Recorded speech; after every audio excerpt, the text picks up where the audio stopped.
will get a chance to take the lead, and look who has the ball. With half a minute to play, Bryant for the lead.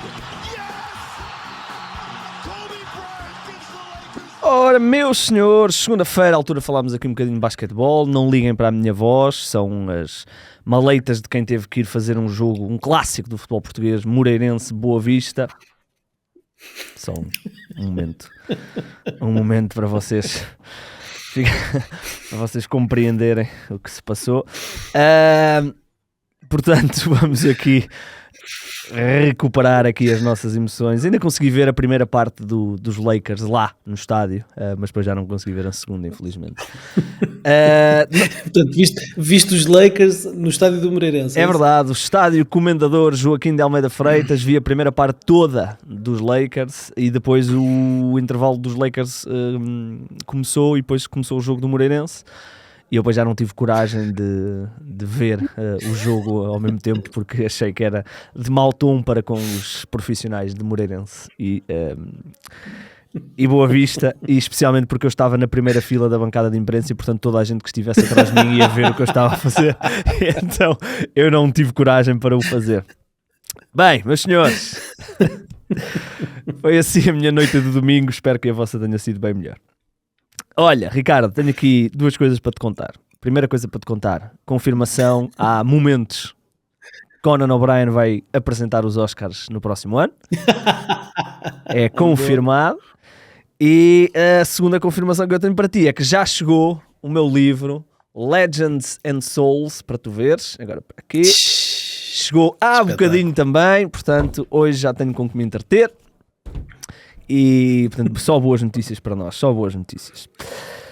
Ricardão, muita coisa muito para bem. falar. Então quer dizer que da próxima vez que eu for aí acima, vais-me emprestar esse livro que é para eu dar uma vista de olhos, é isso? Vou-te emprestar, vou-te alugar, com todo o gosto. Eu vejo quanto é que eu paguei por ele, divido isso por dias e tu... Estou a brincar, tenho todo o gosto de emprestar. Não sei se vou conseguir lê-lo até lá, porque eu ainda estou a ler. Olha, estou a ler um livro sobre a bolha. Não vais conseguir porque estás a ver Succession, não é? Também, e estou a ler um livro sobre a bolha de Orlando, na altura. Estou a ler um livro de um jornalista que esteve lá e ainda não acabei, portanto não sei se vou ter tempo. Mas esse livro também deve falar de bolhas, não é? Fala de solos. Quer dizer, espero que não, porque caraças, né? É Nike, há de ter alguma forma de impedir as bolhas. Eu sei que quando jogo a bola fico sempre com uma bolha num pé direito e uso umas chuteiras Nike, portanto se calhar não devia ter comprado este livro em protesto. Bem, Ricardo, temos muita coisa para falar. Se calhar começamos pela NCAA, a March Madness está aí e tu tens aí a lista dos jogadores e jogadoras portuguesas que vão estar envolvidos aí nesse mês absolutamente louco do basquetebol universitário. Ontem foi há um nome específico, não é? Ontem foi o sorteio, não é? É o Selection Sunday. Selection Sunday é o domingo em que fica definido o bracket do torneio da NCAA e, portanto, há equipas que, por terem sido campeãs das suas conferências, do torneio das suas conferências, como foi o caso, por exemplo, de St. John's do Ruben Prey ou da Universidade de Duke, do Stanley Borden, ganharam as respectivas conferências e, portanto, tinham o acesso garantido a March Madness, ao torneio, o torneio nacional, que junta 64 equipas, 64 das mais de 350 universidades, mas depois as outras equipas são escolhidas através de um comitê que seleciona aquelas que tiveram melhores prestações ao longo da temporada e que, portanto, podem garantir aqui mais competitividade e um torneio de melhor qualidade. E, portanto, no feminino houve no feminino e no masculino houve Selection Sunday para definir então os respectivos brackets e temos 5 portugueses que vão marcar presença neste torneio. Já falei do Ruben Prey e do Stanley Borden, que serão os dois portugueses que estarão no setor masculino.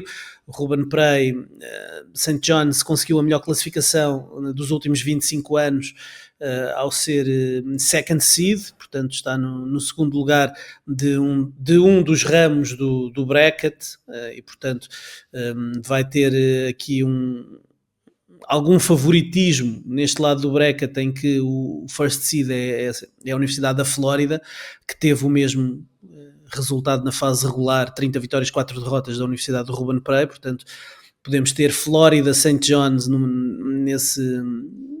a sair desse bracket, desse lado do bracket.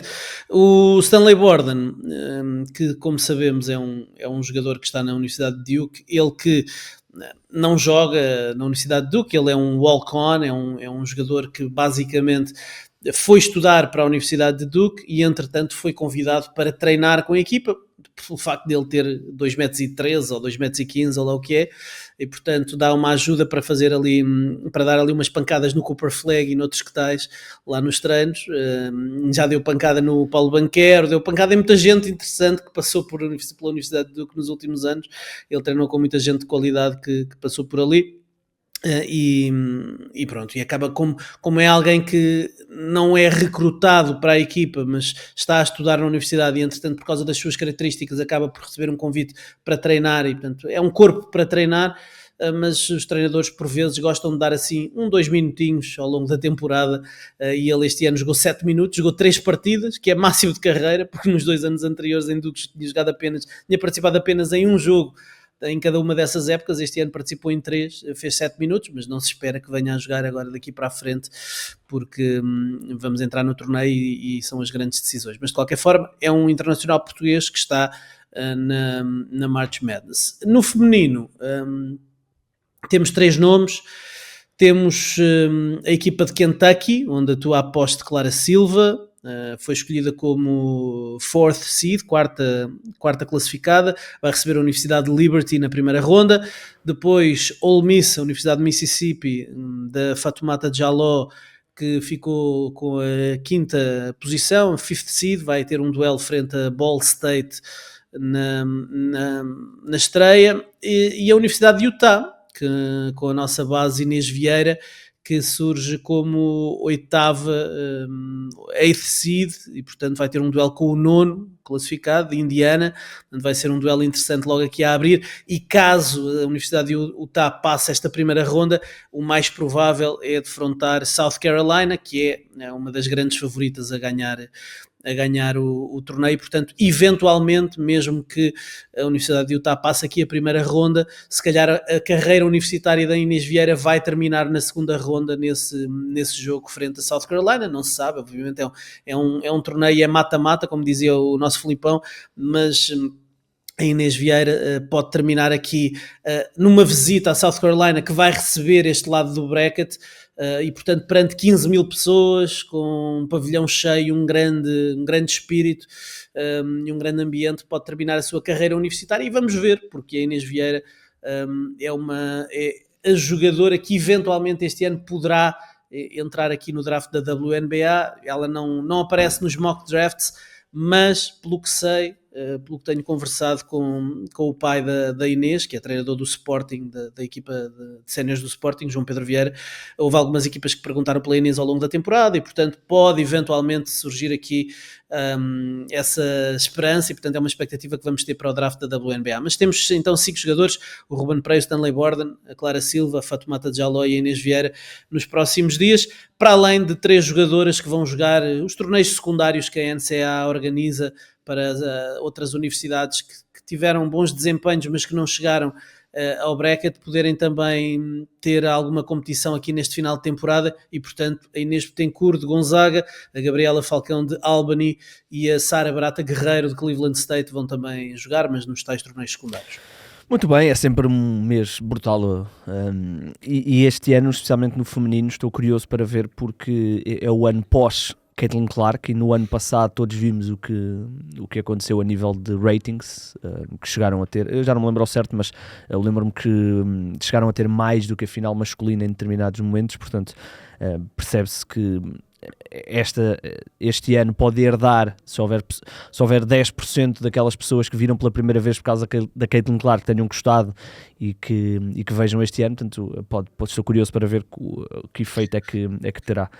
Ricardo, só para terminar... E há uns nomes interessantes no feminino. Tens a Juju Watkins, que é uma miúda que se diz que tem o mesmo, está a deixar o mesmo lastro que a Caitlin Clark e a Angel Reese deixaram em termos universitários. É alguém que tem uma grande base de seguidores. A Paige Beckers de Connecticut também. Portanto, há aqui alguns nomes que garantem também alguma visibilidade para o torneio feminino.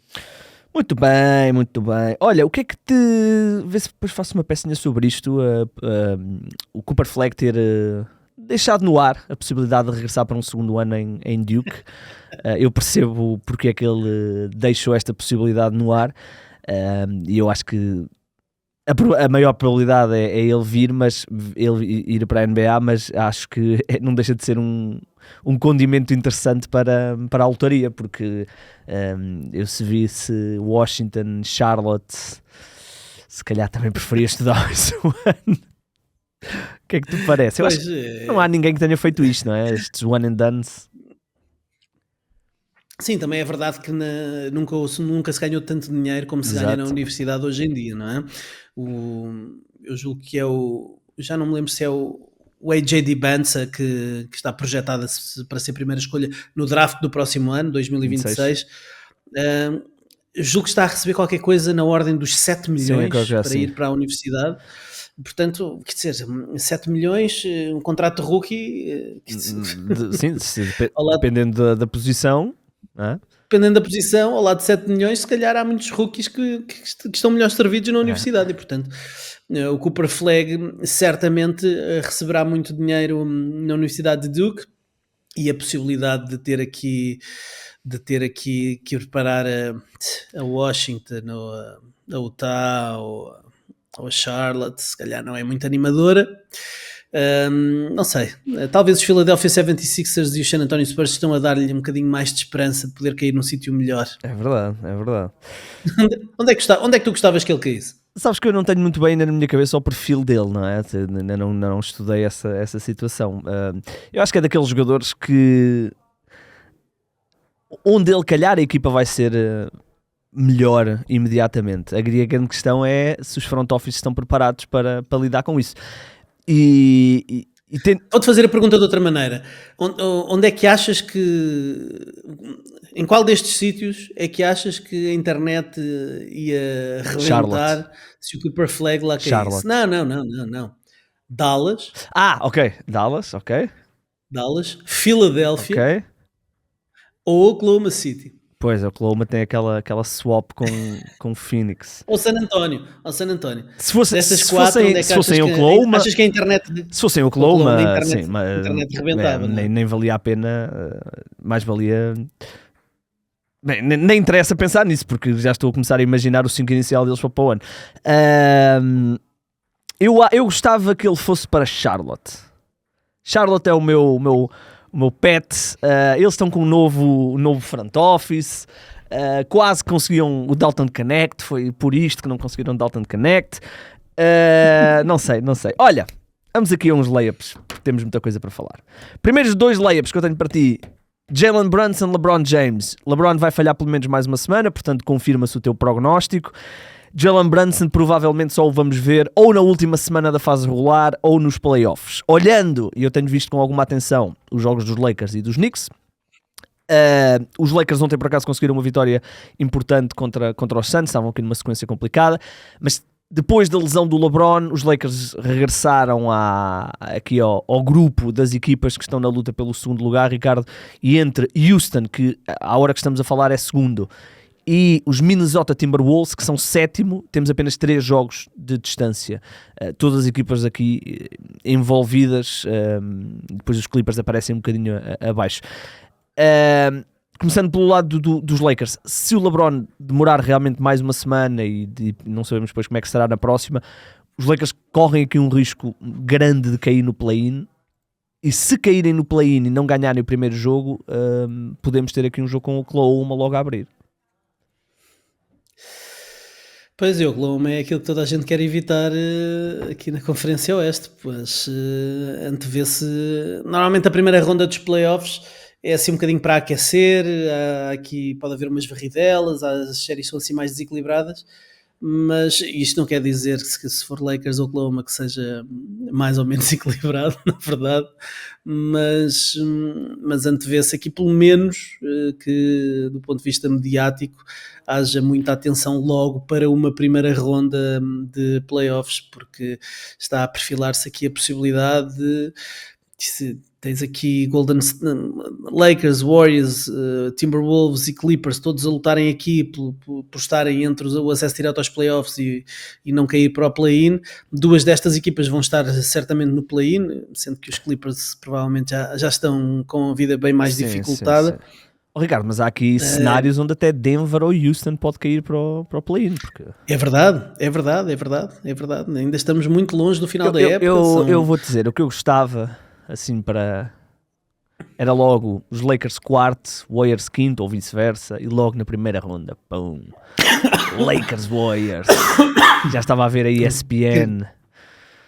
Jesus, ia ser de madeira. Steph LeBron, Last Dance, Jimmy Butler Luka e Luka Doncic, Draymond Green a mandar vir.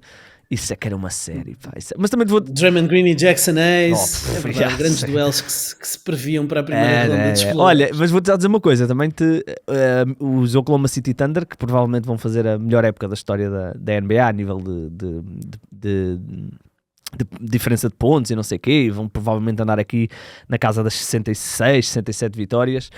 Também, independentemente com quem eles joguem, vai ser é que tu seres primeiro no Oeste, provavelmente vais apanhar aqui uns Orlando Magic, vais apanhar aqui uns Miami Heat, ok? Seres primeiro no Oeste, se calhar apanhas Luka Doncic, se calhar apanhas Stephen Curry, se calhar apanhas Anthony Edwards, não é propriamente um... Não é a mesma coisa. Não é a mesma coisa. É verdade. Olha, sim, é verdade. E eu acho que os Minnesota Timberwolves, até se encaixarem com os Oklahoma City Thunder, têm peças e têm corpos muito interessantes para poder tentar limitar o Shea, poder fazer algumas coisas com frente à altura que eles têm também no frontcourt. Portanto, é um matchup que eu acho que é complicadíssimo. Estão numa ótima fase. Eles estão com 8 vitórias seguidas. Desde que o Julius Randle voltou, a equipa tem estado a jogar muito bem. Eu vi o jogo deles ontem. Tenho gostado do que vi. Tenho gostado da forma como o Julius Randle se está a conseguir... demorou um bocadinho, mas parece-me que ele já está a conseguir compreender onde é que pode ser mais efetivo, não tanto com bola na mão. Ele está até a nível de assistência, está com o máximo. Ele é o líder da equipa em assistências, mas o que eu quero dizer é que desde que regressou da lesão já teve aqui vários jogos na casa dos 10, 9, 8 assistências, e antes da lesão o máximo que ele tinha feito era uma vez 8 assistências. Portanto, parece-me que ele está bem mais ligado. Vai ser um caso fascinante no verão, o que é que vai acontecer a Julius Randle. Olhando aqui para o Jalen Brunson, os Knicks têm tido muitas dificuldades em criar ataque, nós falámos disto aqui. A vantagem que eles têm para os Bucks é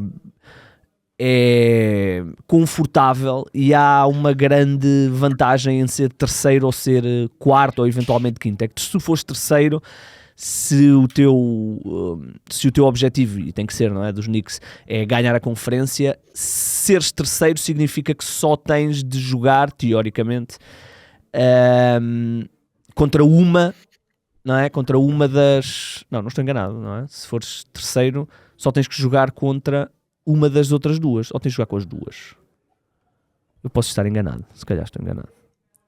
Não, se fores terceiro tens que jogar logo. Com o quarto, tens que jogar com as duas. Pronto, tens que jogar com o segundo e com o vencedor do primeiro quarto. Se calhar para eles até é melhor ir para quarto, Ricardo. O que é que preferias? Apanhar na segunda ronda Cavaliers ou Boston Celtics? Eu prefiro fugir aos Boston Celtics, seja como for. Aliás, ainda ontem os Cleveland Cavaliers viram interrompida a sua série de 16 vitórias consecutivas. É verdade. Pelos Orlando Magic, que eles despacharam no ano passado nos playoffs com muita dificuldade, foram a jogo 7. Este ano os Orlando Magic estão a ter uma época horrível, com lesões e com uma série de problemas nos seus jogadores principais, mas a verdade é que ontem enganaram os Cleveland Cavaliers, e eu acho que os Orlando Magic se calhar que andam ali também a lutar na zona do play-in, se calhar até preferiam ficar em oitavo do que propriamente em sétimo, porque em sétimo tinham que jogar com os Boston Celtics, em oitavo iam defrontar os Cleveland Cavaliers. Eu acho que eles sentirão mais confiança se tiverem aqui um duelo frente aos Cavs. Sim, provavelmente os Orlando Magic vão ter aqui provavelmente não, é quase certo que o play-in, o primeiro jogo de play-in no Oeste será Hawks Magic, e portanto quem ganhar joga com os Boston Celtics. Portanto, quem ganhar joga com os Celtics. Olha, o que é que eu tinha mais aqui? Eu queria só tocar neste assunto. Ontem à noite houve um jogador, vê lá se adivinhas este, Ricardo. Houve um jogador que se estreou na época ontem à noite. Estreou-se na época ontem à noite e jogou apenas 6 minutos. 6 minutos. E nesses 6 minutos fez 2 roubos, 0 pontos, nem sequer lançou, e um bloco. E o desarme de lançamento que deu a vitória. Exatamente. Eu estava a ver esse jogo, estava a pôr o olho, ia pondo o olho, e portanto na última posse de bola os Raptors podiam empatar o jogo contra Portland. Entrou Matisse Thybulle, que esteve o ano todo lesionado com uma lesão no joelho e depois sofreu uma entorse grave e portanto regressou, estreou-se em meio de março e ele faz um bloco, Ricardo. O Matisse Thybulle nunca vai ser um jogador de jogar muitos minutos, porque ofensivamente é muito limitado, mas defensivamente eu diria, Ricardo, que é o melhor defensor da NBA nestes aspectos de roubos, de blocos, nestes aspectos mais vistos, mais apelativos, digamos assim, mais highlights. O Thybulle, ele tem uma capacidade de antecipação ao que vai acontecer impressionante. Aquele bloco é impressionante porque ele dá o espaço ao jogador, ele está confiante para o lançamento e depois ele vai por trás e tira a bola, meio de lado, e tira-lhe a bola. Bom, em primeiro lugar, deixa-me já dizer-te que fico muito chateado que digas que o Matisse Thybulle é o melhor defensor da NBA quando ele nem sequer é o melhor defensor da equipa dele, porque há lá tomar neste aspecto eu acho que o Thybulle é melhor. Eu acho que o Thybulle é melhor. Mas... Não, eu vou-te explicar. Eu gosto muito do Toumani Camara porque ele é muito versátil. Eu vi-o num jogo contra os Denver Nuggets a defender tanto o Jamal Murray como o Nikola Jokic, por exemplo. Mas em relação ao Matisse Thybulle, eu adoro Matisse Thybulle, adoro.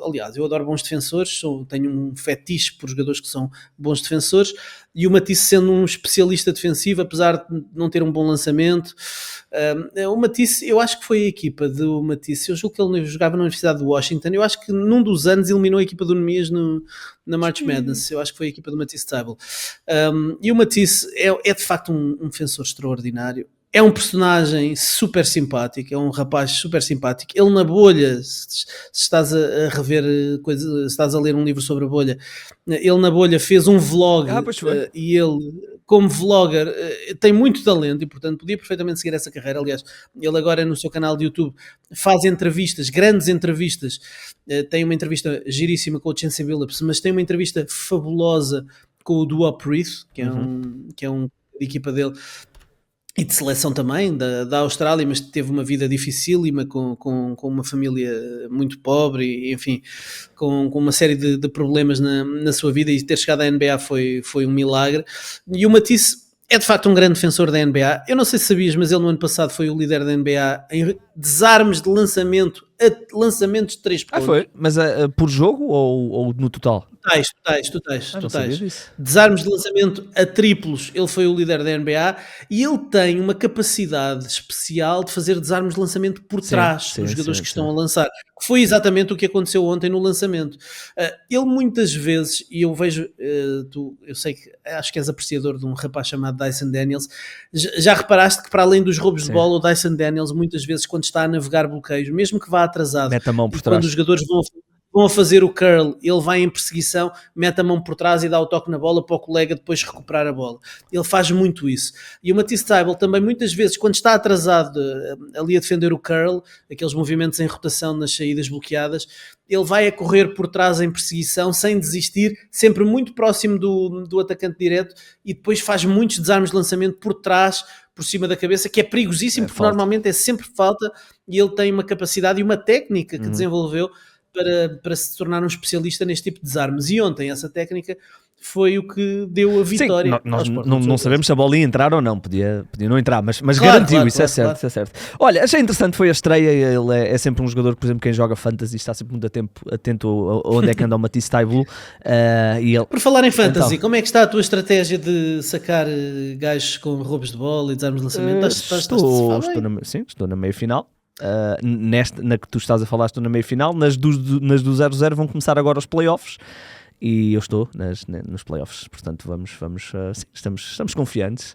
A minha estratégia é muito específica, Olha, eu tenho Jalen Brunson e LeBron James em algumas fantasy, já me devia ter livrado deles ou não? Já. Quer dizer, depende, se já começaram os teus playoffs, já. Não, ainda não. Então se é até à última semana, se calhar o Brunson sim, o LeBron já não. Eu despachei-me numa fantasy agora com tristeza, foi mesmo muito difícil fazê-lo. Libertei agora a Man Thompson, porque já não vem a tempo. Olha, outro assunto para terminarmos os nossos labs, antes de irmos ao tema principal, são os Phoenix Suns. Houve uma peça da ESPN, do Tim McMahon, que esteve em Phoenix e conseguiu falar com várias pessoas, numa delas a Matt Ishbia, que foi confrontado com a ideia de os Suns poderem entrar aqui num rebuild longo, e para isso acontecer, para além da troca que já certamente estamos todos à espera, que é a troca do Kevin Durant no verão, o nome de Devin Booker estava também a ser falado, e o Matt Ishbia disse nem pensar, nunca na vida Devin Booker não vai ser trocado, e que não é adepto de rebuilds tipo process, ou seja, acredita que consegue fazer um retool com a troca do Kevin Durant. Eventualmente ele não disse com estas palavras, mas estamos todos a associar isso, mas não um rebuild. E eu queria só lançar-te aqui uma coisa, Ricardo, que é o seguinte: naturalmente o Devin Booker sempre disse que quer ficar em Phoenix e tudo mais, mas eu queria só dizer-te isto. Em 2025, este ano, a pick dos Suns é swap com os Oklahoma City Thunder. Em 2026 é swap com os Washington Wizards. Em 2027 é dos Houston Rockets. Em 2028 está envolvido em várias equipas, mas os Suns ficarão sempre com a pior de várias equipas. Estão aqui pelo meio os Knicks, os Wizards, portanto há aqui uma série de negociações, mas os Suns ficarão sempre com a pior dessas picks. Em 2029 é uma swap com o Houston. Em 2030 é uma swap com Washington. Em 2031 ela ou será de Utah ou será de Houston. Ou seja, entre 2025 e 2031 os Suns não têm a sua pick. Os Rockets têm aqui algumas picks de Phoenix. De Phoenix, porquê? Porque na altura foram negociar com os Brooklyn Nets. Os Nets recuperaram as picks deles que tinham dado aos Rockets quando trocaram por James Harden, e os Rockets pegaram nas picks que tinham dos Nets, foram aos Nets e disseram: ok, nós preferimos apostar no descalabro de Phoenix do que no vosso, e portanto vamos aqui fazer a troca. E fizeram essa troca. E a minha pergunta para ti é: como é que tu farias este rebuild? Fazias um teardown e ias falar com os Rockets e perguntavas se eles não queriam Devin Booker e recuperavas aqui pelo menos duas destas picks? Fazias um retooling? Ou o que é que tu fazias? Estás com o Matt Ishbia, nunca na vida trocar Devin Booker? Não, eu acho que iria sempre pelo rebuild total. Tem sido apontado como o caminho mais viável para os Phoenix Suns poderem voltar a ser relevantes, obviamente com a travessia no deserto que um rebuild total implica, mas não me parece que haja grandes alternativas para fazer aqui um retool e para ir tentar manter a equipa competitiva. Eu bem sei que os Miami Heat, por exemplo, são uma equipa que recusa a ideia de um rebuild total. Pat Riley diz que a equipa nunca fará tanking, que vai sempre tentar rodear as peças de qualidade que tem, tentando melhorar aos poucos, paulatinamente, para eventualmente voltar a ser uma equipa candidata. A verdade é que há coisas na identidade dos Miami Heat que ajudam a isso. Tem o melhor treinador da NBA, na minha opinião, o Eric Spoelstra, que faz omeletes sem ovos, mas também estamos a ver que, por exemplo, desde a saída do Jimmy Butler, eles têm 4 vitórias e 14 derrotas, e portanto as melhores intenções que eles possam ter não são suficientes para a equipa ser competitiva. Os Miami Heat este ano, se chegarem aos playoffs, não vão fazer nada de extraordinário e portanto vão certamente sair na primeira ronda e portanto a equipa voltará a não ser competitiva mais uma vez, apesar de ter um Tyler Hero que foi All-Star pela primeira vez este ano e terem um Mas crónico comparas isso a candidato Phoenix, acho que neste momento é a incomparável, Defensive não Player é? of the Year. Agora, Phoenix, se já percebemos que Kevin Durant está praticamente na porta de saída, com um pé fora do Arizona, depois do que aconteceu no trade deadline, a verdade é que a equipa ficará com Devin Booker e Bradley Beal, que anda a dizer aos sete ventos que anda muito feliz por ter a sua no trade clause, portanto eles vão ter que ficar com esse cancro de contrato, que é o contrato do Bradley Beal durante toda a vigência do contrato, porque a no trade clause é até ao final do contrato, portanto, mesmo que ele seja trocado, ele continua com a no trade clause, portanto, ninguém vai querer trocar pelo Bradley Beal, ou pouca gente, pelo menos, se perfila para o fazer, e, portanto, o Devin Booker é, de facto, o único ativo que eles têm ali interessante. O rejeitar a ideia de um rebuild e querer apostar num futuro com Devin Booker leva-me uns aninhos atrás, quando a equipa tinha, de facto, Devin Booker, um jogador jovem, de imenso talento, e a equipa não era relevante, e o Devin Booker era aquele jogador que nós dizíamos que fazia estatísticas vazias, porque de facto, sem talento à sua volta, Sim, mas Devin Booker não era capaz. E o Devin Booker não tem o perfil de jogador para carregar uma equipa, não é um Luka Doncic, não é um Shai Gilgeous-Alexander, sim, mas é um jogador que precisa de estar inserido num sistema. Mas o rebuild que eles fizeram com o Bradley Beal, com o Devin Booker, foi um rebuild positivo, porque se fomos, tu falaste disso e bem, mas todos os anos nós víamos mudanças, víamos crescimento, ou seja, no ano antes de irem no ano antes de irem buscar o Chris Paul, tinham feito aquela run na bubble que quase que os levava até ao playoff, e iam adicionando peças, o Ayton, o Cam Johnson, o Mikal Bridges. Portanto, o rebuild que eles fizeram em torno dele não foi mau. A questão aqui é que eles podem ser obrigados, porque eu, se fosse Houston, sinceramente, e os Suns me ligassem. A questão é que Houston tem a faca e o queijo na mão. É isso, eu se fosse Houston eu não trocava, eu dizia não, se vocês querem entrar num rebuild eu não vos vou dar, portanto, as minhas picks. Eu prefiro que vocês vão fazer um negócio com outra equipa, mesmo que eu não consiga ter o Devin Booker, porque sei que em 3 anos consecutivos posso conseguir a melhor pick do draft em 3 anos consecutivos. Claro. E portanto, acho muito improvável, por muito que os Suns, que os Rockets, acho que é mais ou menos público que eles já falaram sobre o Devin Booker. Por muito que os Rockets adorem o Devin Booker, acho que poderem apostar aqui em 3 anos seguidos de más épocas dos Suns vale mais do que Devin Booker. Portanto, estou muito curioso também para ver, mas achei interessante. Eu também fazia isso, eu também fazia um teardown. O problema é que este teardown pode ser um teardown à la Brooklyn Nets, não é? Porque eles não têm picos. E é muito, muito curioso ver isso. Vão ter que passar pela travessia do deserto. É bom que se preparem para isso, porque o futuro não é animador. Tu disseste, eles não controlam os seus drafts até 2031. Sim.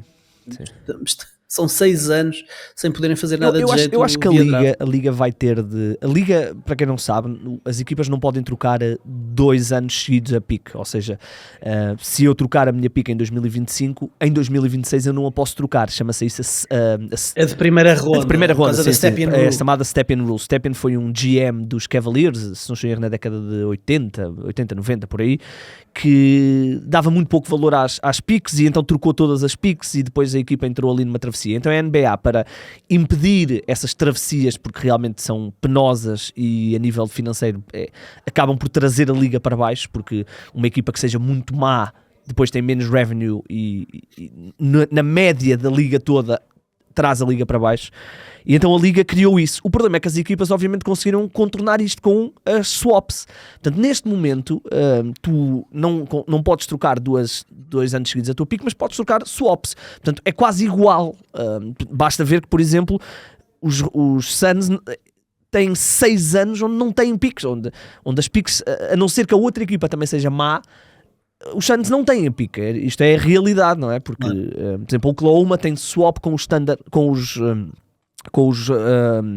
Suns. O Oklahoma vai ter provavelmente o segundo melhor recorde. Portanto, os Phoenix Suns vão ter a 29ª pick da primeira ronda. Portanto, isto não lhes vai servir de nada. Portanto, eu acho que a Liga vai ter de olhar para estas swaps com alguma atenção, porque isto é... Nós vimos os Nets, e os Nets até é um caso de sucesso, aquele rebuild pós Kevin Garnett e Paul Pierce e não sei o quê, mas Phoenix é um mercado muito grande e acabou de ser comprado, portanto estou curioso. Mas, assim, uma equipa que consiga draftar bem, eu acho que os Saints têm tido até, este ano acho que foi um ano de sucesso, eles foram buscar o Ryan O Dunn, Iguodala, não é? que se calhar ninguém dava, o Osei Godar, ninguém dava nada muito pelo Ryan Dunn em termos de lançamento, tornou-se um lançador e é um excelente defensor. Eu recordo que eles tiveram que dar o Toumani Camara para poderem trocar o DeAndre Ayton, e portanto eles também draftaram o Toumani Camara na posição 52. Enfim, há uma série de... Houve Claro, uma claro. série de escolhas de draft recentes que são interessantes. Eu acho que o Matt Ishbia, quando foi para ali, ele quis rodear-se dos profissionais mais competentes dentro das respectivas áreas, mas mesmo com swaps, e temos histórias recentes de escolhas baixas de draft. Claro, não. Estavas a falar de 28ª, 29ª escolha, o Derrick White foi 29ª Não, claro, escolha, o isso- DeJounte Murray foi isso- 28ª escolha. Há muito Claro, histórico claro, recente claro. De boas escolhas nesse sentido, mas não é por aí que se faz um rebuild, não é? Exatamente, tu não podes fazer a tua construção de equipa com a ideia de que a tua 29ª pick vai ser um All-Star, porque corres um grande risco de não ser, aliás, a maior probabilidade é não ser. Portanto, é interessante. Eu na altura, quando eles estavam a negociar este contrato de trabalho, esta nova CBA, eu estava curioso para ver se eles iam tocar nisto, mas não tocaram. Olha, nós já nos estendemos muito. O nosso tema principal são os Golden State Warriors. É uma equipa que eu sei que tu segues com muita atenção, e às vezes as pessoas perguntam-me qual era a equipa que, se eu tivesse a começar agora, qual era a equipa que eu devia começar a ver, e são os Warriors. Ricardo, desde que foram buscar Jimmy Butler, nós temos certamente aqui uma série de dados. São a melhor equipa, defesa-ataque, têm o melhor net rating, só perderam 2 vezes. Jimmy Butler a jogar só perdeu uma, ainda ontem ganharam a Nova York. E a pergunta que nós temos é esta: até onde é que esta equipa pode ir? Porque eles já estão fora do play-in, que era uma coisa que não se previa, e de repente já estamos a olhar para eles como, se calhar, são uma das maiores ameaças aos Oklahoma City Thunder. Pois não sei se a falta de profundidade que eles têm, a falta de centímetros no jogo interior ainda me preocupa um bocadinho. Eu acho que se eles tiverem um matchup em playoffs com os Oklahoma City Thunder ou com os Denver Nuggets, que pode ser difícil para a equipa ultrapassar adversários desse calibre com essas armas tão distintas daquilo que eles têm. Agora, uma coisa é certa, eles estão a viver aqui uma lua de mel com Jimmy Butler, e que eu acho que pouca gente acreditava, porque quando ele foi trocado, poucos esperavam que o impacto fosse tão imediato e tão significativo. Se calhar porque estávamos um bocadinho queimados por causa do divórcio com os Miami Heat e o longo historial que ele tem de conflitos com treinadores e com jogadores, dirigentes, enfim. Mas a verdade é que parece que as suas qualidades faziam muita falta aos Golden State Warriors, e aquilo que são as suas lacunas podem ser facilmente mitigadas pelo sistema do Steve Kerr. Ele oferece à equipa uma segunda estrela de grande nível, portanto, uma segunda estrela ofensiva, não é? Eles têm o Draymond Green, que é o quarterback defensivo, é o líder defensivo, mas faltava alguém que pudesse ser um braço direito do Steph Curry, sobretudo para tirar um bocadinho de pressão do Curry em termos de criação. O Steph Curry, sendo rotulado de point guard, ele, na verdade, ao longo da carreira, poucas vezes foi point guard. Ele é sobretudo um shooting guard, alguém que trabalha fora da bola, com o Draymond Green a criar lançamentos para ele, como um hub a criar a partir do topo dos 3 pontos, e ele e o Klay Thompson andavam muitas vezes em saídas bloqueadas, à procura a trabalhar sem bola, à procura dos seus lançamentos. Depois, quando não havia Draymond Green, ele pegava na bola, jogava de facto como point guard. Agora tem uma segunda figura que pode ter a bola na mão, e portanto ele poder dividir as despesas ofensivas e as despesas de criação com o Jimmy Butler, que é um jogador inteligentíssimo, com um QI basquetebolístico elevado, alguém que oferece não só essa possibilidade de ser um segundo criador, mas também que oferece coisas que os Warriors não tinham. Eles eram a pior equipa da liga a ir para a linha de lance livre, estão no top 3 das equipas que mais idas para a linha de lance livre têm desde a chegada do Jimmy Butler a São Francisco, e sobretudo, e esta é a grande grande triunfo, a grande mais-valia desta troca. Os minutos sem Steph Curry agora são positivos. Esta época, os minutos, mais uma vez, e há muitos anos que eles tinham esse problema, como sobreviver aos minutos sem Steph Curry, como em Denver, como sobreviver aos minutos sem Nikola Jokic.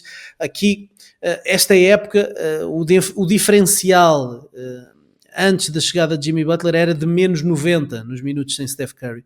Desde que chegou de Jimmy Butler até agora, nestes 16 jogos, é mais 33. E, portanto, os minutos sem Steph Curry não são só positivos, como os Warriors estão a dominar os adversários nos minutos sem Steph Curry, sobretudo defensivamente, porque o Steve Kerr tem testado aqui alguns lineups e gosta de meter o Jimmy Butler com atiradores, obviamente, porque ele não é um extraordinário atirador, portanto tem que ser bons lançadores. Ele mete com o Moses Moody, com o Buddy Hield, mas depois também com defensores versáteis, como o Draymond Green e o Gary Payton II, e portanto os lineups mais proveitosos, mais produtivos com o Jimmy Butler tem essa mistura dos defensores versáteis e dos bons lançadores. E, portanto, esta ideia de que a equipa consegue sobreviver aos minutos sem Curry é muito animadora para os adeptos, e depois a tal criação que o Jimmy Butler oferece. A fluidez ofensiva dos Warriors também melhorou muito. Eles têm, desde 8 de fevereiro, a altura da troca, eles têm a maior taxa de cestos assistidos.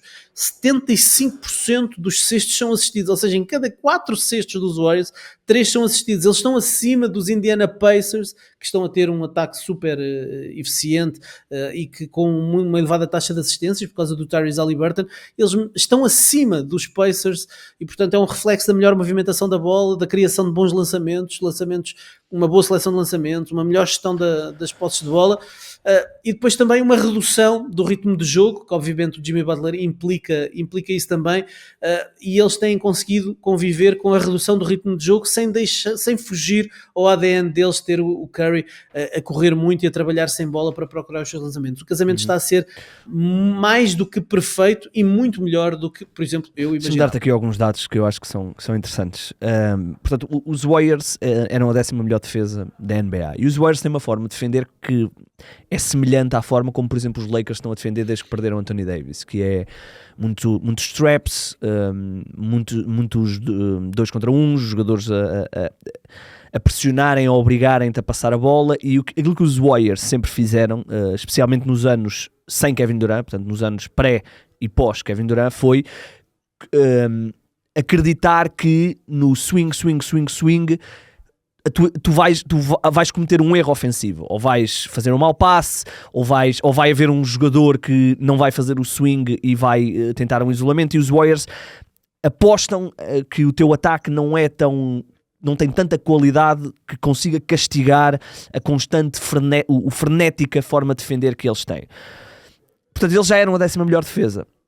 Qual é que é o problema? É que isto depois em playoff ia-lhes dar um grande problema, porque em playoff há 2 coisas que tu queres evitar: mismatches e entrares em rotação, porque teoricamente vão estar sempre os melhores jogadores adversários em campo, e se tu entrares em rotação, a bola vai acabar na mão de um atirador, a bola vai acabar na mão de um jogador que vai atacar o cesto. Com Jimmy Butler, eles são a melhor defesa da NBA.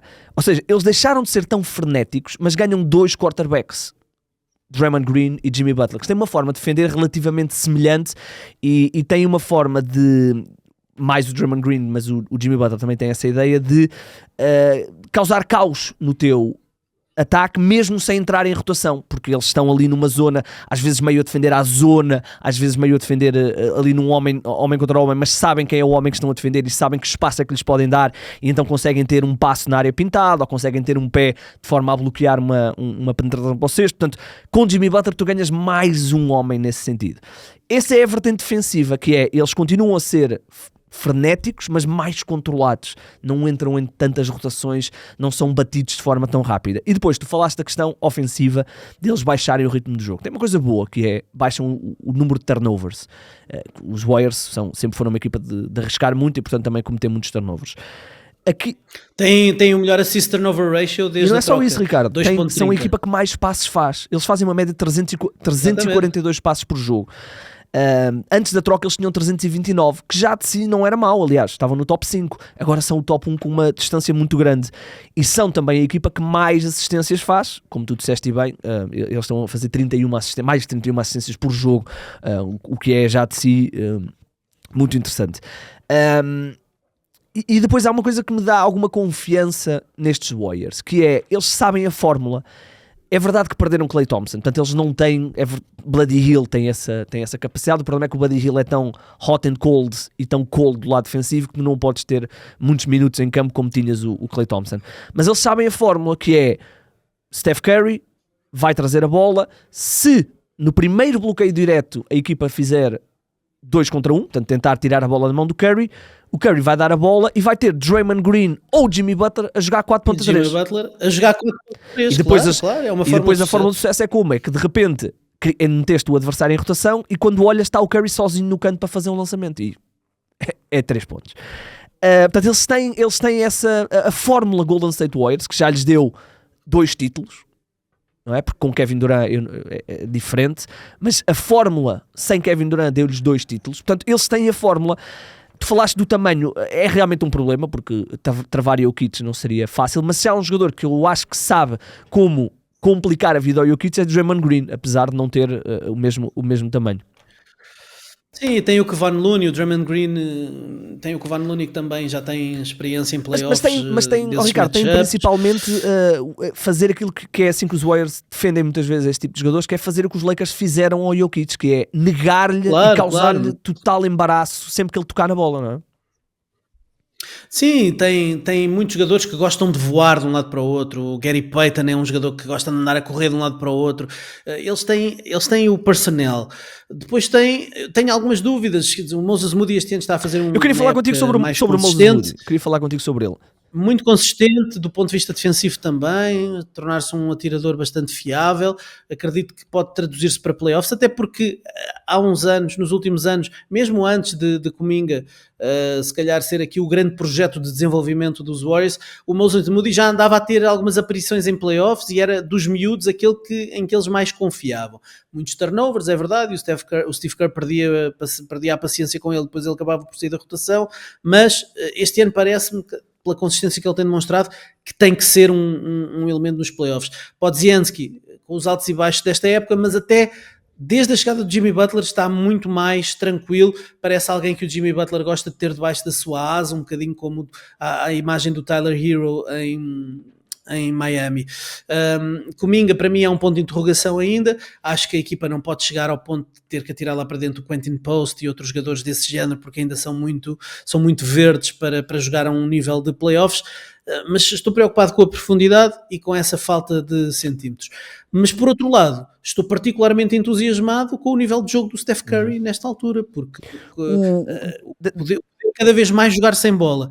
Ele está, nesta altura, a lançar perto do cesto, o Steph, perto do cesto, porque depois jogando sem bola ele muitas vezes abre para fora, mas muitas vezes tem os cortes em que vai lá para dentro e finaliza debaixo do cesto. Está a lançar 70% desde a chegada do Jimmy Butler. 70% perto do cesto, que é a segunda melhor marca da carreira dele, mas é sobretudo uma forma de o ataque ser menos dependente dos lançamentos exteriores dele e, portanto, menos previsível, e nessa versão o Steph Curry consegue ser ainda mais imparável. Os Warriors já tiveram, nós já vimos os Warriors na época passada e este ano jogarem em uma forma de pick and roll, e o Curry, tu há uns tempos lembro-me de teres dito isto num podcast, que é: se o Steph Curry tivesse jogado como joga, por exemplo, o Cade Cunningham ou este tipo de jogadores que são tão o James Harden, tão pick and roll heavy, portanto tudo a partir do teu bloqueio, as defesas colapsavam e provavelmente o Curry não teria tido a carreira tão inacreditável, até a nível de durabilidade que teve. A fórmula que o Steve Kerr encontrou de exponenciar ao máximo e de ter se calhar um dos 5 melhores jogadores da história da NBA foi não o sobrecarregar com o ball handling de criação de ataque. Ou seja, eles criaram aqui uma forma de atacar que não é, que tu não consegues quase que, eles não têm set plays assim tão bem definidas, eles têm conceitos. É um jogo de Exatamente, eles conceitos, têm exatamente. conceitos, faz lembrar um bocadinho o triângulo, quer dizer, não faz lembrar, mas é um bocadinho como o triângulo do Phil Jackson, havia um conceito e depois os jogadores eram empoderados para criar através desse conceito. E é o que... Sim, eles têm algumas pequenas jogadas pré-definidas, como aquelas split actions em que tens o Draymond Green a receber a bola no poste baixo e os dois jogadores que estão do lado da bola nos 3 pontos fazem um bloqueio entre si, sendo que aquele que é o melhor atirador define o que é que vai acontecer. Se abre para fora, o outro corta para dentro. Se vai para dentro, o outro abre para fora. Criar 2 linhas de passo, uma dentro e uma fora. A partir daí, o que foi dentro vai bloquear o atirador que está do lado contrário. O movimento é sempre constante, vem por conceitos, mas nunca é pré-definido o que é que vão fazer. Isso para a defesa é muito difícil de contrariar. Muito difícil mesmo, muito difícil. Aliás, já vários jogadores defensivos, os Tony Allen e não sei o que, vieram dizer que defender o Steph Curry é muito mais difícil que defender, por exemplo, um Kobe Bryant, porque se calhar o Kobe Bryant tinha armas que o Curry não tinha, mas a questão é que com o Steph Curry tu tinhas, ou seja, o teu grau de atenção não podes parar porque se paras é dramático. Portanto, esta equipa que está com um recorde brutal, está com melhor defensive rating, melhor offensive rating, melhor net rating desde que Jimmy Butler chegou. Tudo isto, vamos ver até onde é que vai dar em playoff, vamos ver o seeding, vamos ver tudo, mas não me chocava que, porque todas estas equipas, com exceção do Oklahoma, todas elas têm flaws. Os Lakers têm os seus problemas, Denver tem os seus problemas, portanto, não me chocava que a final de conferência tivesse os Warriors. Tu falaste da questão do Moses Moody e do Podziemski. É engraçado, porque o Podziemski foi dado como indiscutível, foi dado como a grande próxima, não é a grande próxima estrela, mas uma peça absolutamente fundamental, e o arranque dele, ou seja, isto no verão, e o arranque dele não foi tão positivo. A questão é que ele e o Moses Moody parecem jogadores tão inteligentes que, não sendo necessário que eles façam 20 pontos por jogo, nem perto disso, eles poderem jogar a espaços, acho que é um plus para o Steve Kerr, que sempre nos mostrou ser capaz de tirar o melhor deste tipo de jogadores. Estamos a ver, por exemplo, agora com o Gui Santos. Ele consegue exponenciar muito bem os jogadores dentro do seu sistema. Eu tenho aqui algumas dúvidas sobre o que é que vai acontecer ao Kuminga, porque o Kuminga é um jogador diferente destes Warriors. É um jogador que é mais linear, portanto é mais ataque ao cesto, é mais bloqueio, é mais isolamento. Estou curioso para ver se vai haver aqui um line-up com Draymond Green, Jimmy Butler, Kuminga, eventualmente Podziemski ou Moses Moody e Curry. O spacing seria muito interessante para ver. E portanto estou curioso para ver como é que o Kuminga vai ser aqui adaptado. Estamos a falar de um jogador que ainda não foi pago, como se costuma dizer, e portanto olha para estes meses finais e para os playoffs como uma grande oportunidade de se revalorizar. Ricardo, o que é que tu fazias com o Kuminga? Deixava-lo ir à Restricted Free Agency? É um risco, mas sei lá. Eu acho que eles não podem correr o risco de... Coisa que não falta ali é dinheiro, não é? O Joe Lacob sempre atirou dinheiro para cima dos, agora já não é tão dos fácil, problemas. Já não é o mesmo registro, mas eu acho que eles ficaram desiludidos com o Kuminga, não quiseram dar-lhe o contrato que ele queria, quiseram se calhar fazê-lo ver ao longo deste ano que ele não era o jogador que na sua cabeça ele acha que é. A verdade é que antes de chegar Jimmy Butler toda a gente andava onde é que anda o Kuminga, porque nós precisamos de ajuda, e o Kuminga sabe que tem o atleticismo, tem o potencial para poder ser deste grupo de jogadores jovens dos Warriors, talvez aquele que tem o teto mais alto, e isso dá-lhe ali alguma alavancagem na altura de discutir contratos e valores, contratos. Mas não sei se o deixava ir a Restricted Free Agency. Deixavas tu? Não. Quer dizer, agora já não há muito a fazer, portanto agora ou pagas ou ele vai a Restricted Free Agency. Eu tinha-o trocado, tinha-o trocado, mas é o que é. Olha, mas há aqui uma questão muito interessante, que é duas coisas que eu quero te tirar. Primeiro, as duas timelines, lembras-te desta história das duas timelines? na realidade, com a chegada do Jimmy Butler, mantém-se, porque eles não perderam nenhum dos seus jovens, o Podziemski, o Moses Moody, o Kuminga, portanto eles ainda têm... Perderam o Andrew Wiggins, que era um dos veteranos ou seja, também, eles conseguiram, naquilo que se... envelheceram Mas ligeiramente. naquilo que se dizia, quando se falava que eles iam atacar o Lauri Markkanen no verão, e toda a gente dizia, ok, Podziemski e Moses Moody provavelmente têm que ir os dois. E eles sempre mantiveram ali aquela ideia de os veteranos, tentar dar ao Curry umas last dances, mas ao mesmo tempo manter aqui o nosso core jovem. E eles ainda têm. E outra coisa que eu tenho ouvido, e a primeira vez que ouvi fiquei, não faz grande sentido, mas agora tenho pensado, e realmente é muito interessante, o Jimmy Butler é uma versão 2.0 do Andre Iguodala. No pré-Kevin Durant, o Jimmy Butler está a fazer muitas das coisas que o Iguodala fazia, tanto no ataque como na defesa. O Steve Kerr já falou disso, que ele trouxe de volta o jogo feio do Iguodala, o jogador que aquelas jogadas hustle, aquelas as mãos sempre ativas na defesa, o querer, é mais um jogador que gosta de defender e gosta de entrar no corpo dos adversários.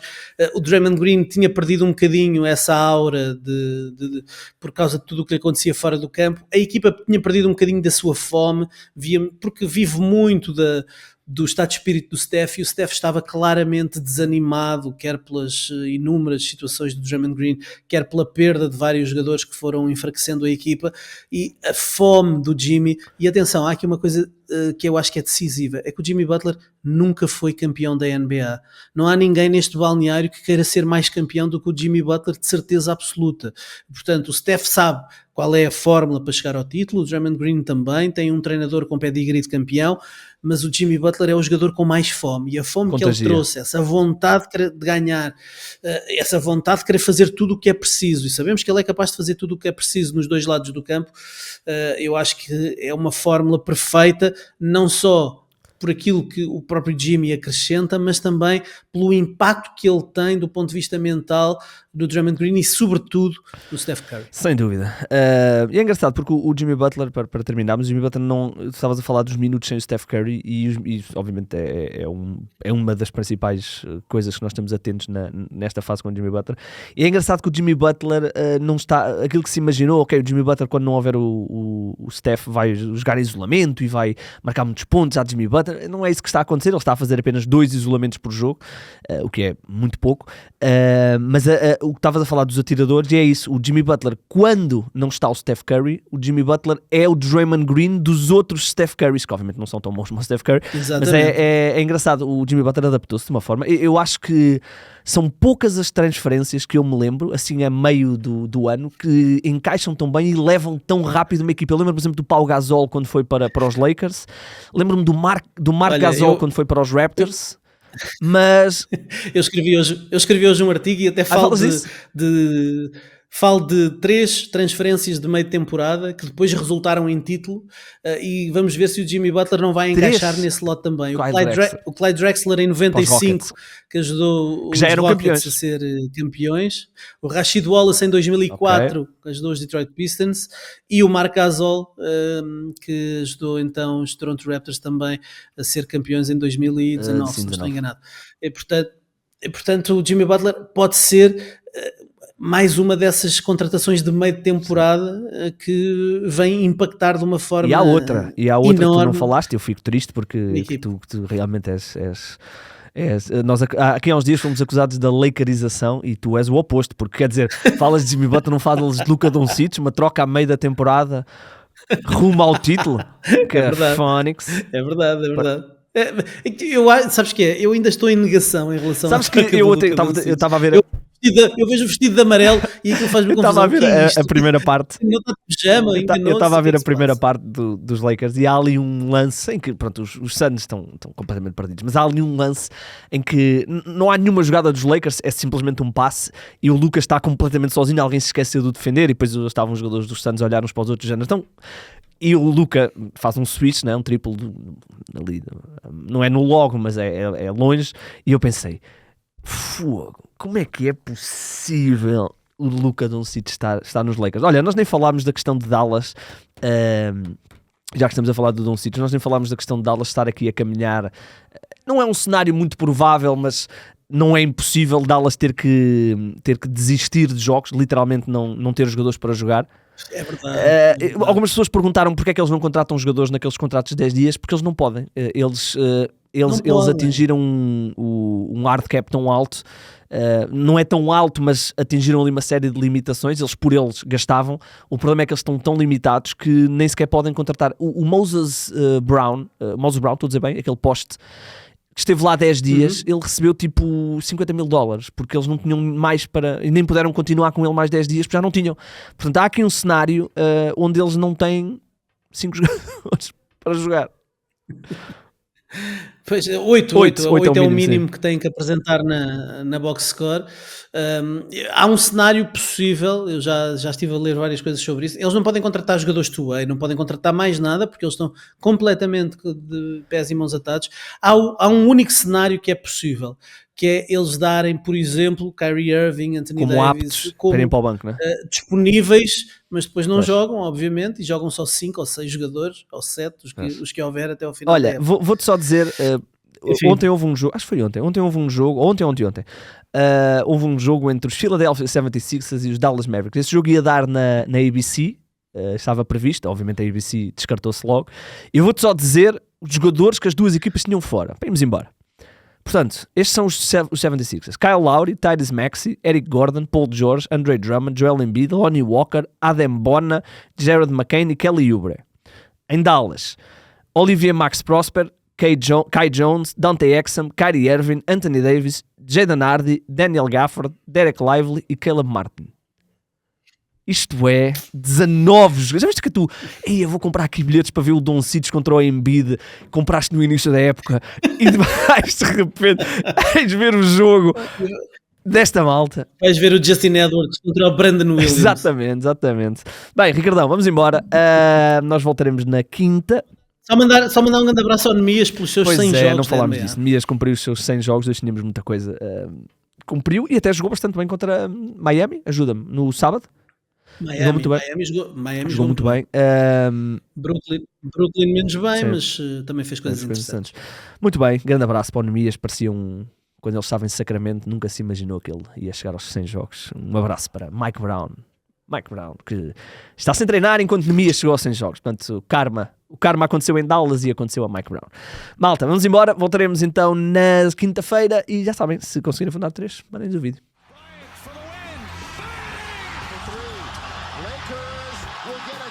To take the lead and look who has the ball with half a minute to play. Bryant